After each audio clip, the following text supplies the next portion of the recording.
And even if we overlook the dubious moral and legal justifications for hundreds of years of occupation of these two provinces, what economic or military benefits can we derive from Morrowind and Black Marsh?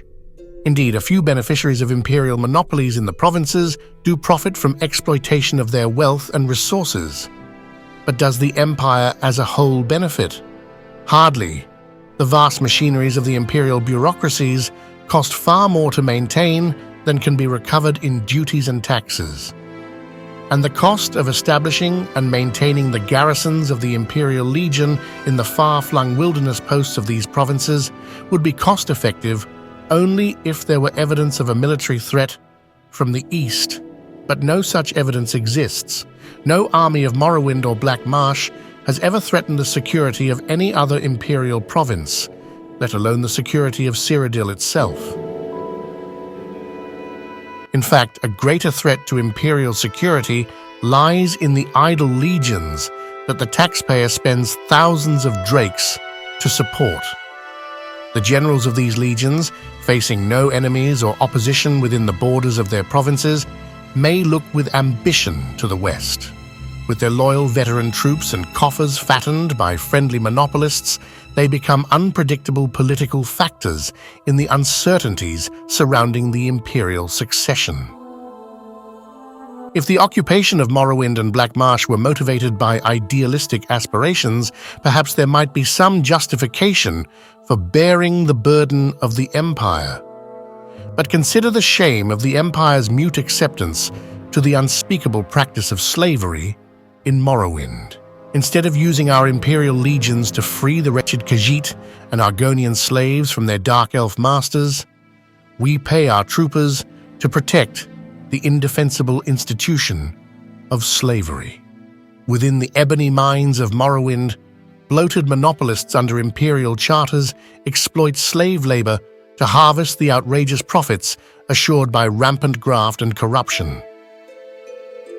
Consider the colossal arrogance of our proposition to bring peace and enlightenment to the East, when in fact, we have only brought our armies into lands who have never threatened us, and when we have only exploited the most shameful and evil practices we have found in Morrowind and Black Marsh, simply to enrich the friends and flatterers of the imperial family.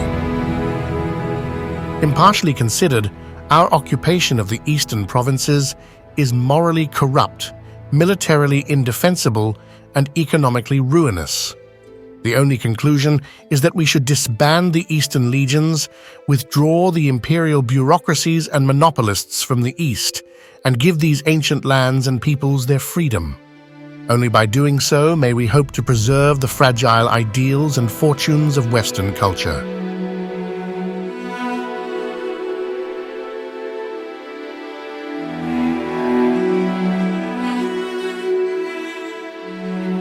Seymour Melman was one of the most important political economists and peace activists of the 20th century.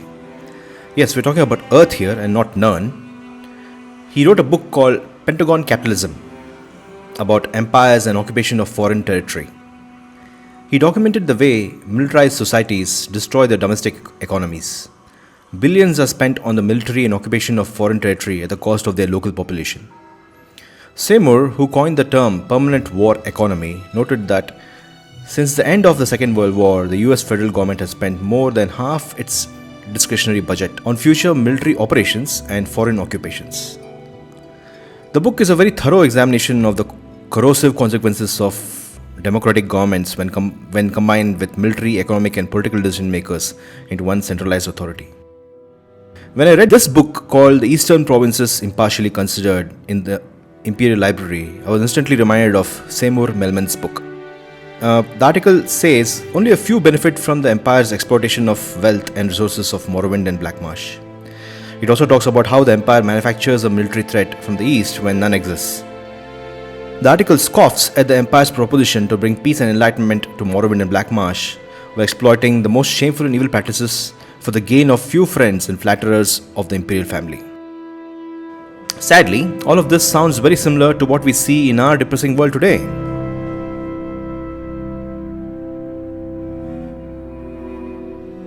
The author finally says that the empire must disband from the eastern regions and withdraw the imperial bureaucracies and give these ancient lands and peoples their freedom. Unfortunately, that does not happen, and the empire continues to have a presence in Morrowind well into the 4th era. Morrowind only ceases to be an imperial territory at some point prior to 48. The empire are also in a cold war with the Almeri Dominion, and they seem to have burned any bridges with Hammerfell and have soured relations with Skyrim. Will centuries of rampant craft and corruption be one of the reasons for the collapse of the empire? Maybe. They are in a precarious state. I would not be surprised if there is no empire by the time Elder Scrolls 6 comes out. Anyway, these are just my ideas. I'd love to read up on your thoughts too. The Eastern Provinces Impartially Considered is a book found when we play Morrowind and Oblivion. In Morrowind, you find this book at the Library of Vivec in Vivec City. In Oblivion, you find this book at the first edition bookstore in the Imperial City Market District. That was a discussion on empire, colonialism, corruption, and its future based on that interesting book we found when playing Morrowind.